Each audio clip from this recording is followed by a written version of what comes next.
It's all about control. I'm Jeff Stein with today's Iowa Politics Report. Yes, you can hear tonight's Republican National Committee debate on KXEL. No, I don't think it matters in the grand scheme of things. These debates and the ones held 4 years ago by the DNC are not about providing information about candidates, helping voters make their choice, or determining a course for the future. It's about money and control. Simple as that. Mainly control, though. Look at the silly rules the RNC put out there. Not a lot different from the ones the DNC had in the past. You have to swear a loyalty oath to whomever wins the nomination, showing complete allegiance to the party regardless of who the voters choose. You have to have an artificial number of donors with no minimum amount donated and the ability to literally pay people to donate to you. You also have to have a certain number of polls with a certain percentage, despite the fact that there are very few qualifying polls, and many of those did not include all the candidates, making it therefore impossible for outside voices to be heard.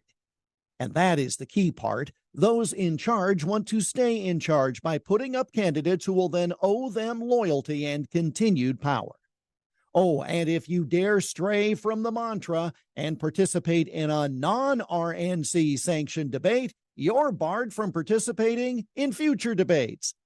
So much for state-based events. It's now all controlled by a very few people at each party.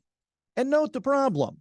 If because of these poor rules, a number of candidates are left off the main stage, they are barred from holding their own separate event, or else risk shunning by the party poobahs later.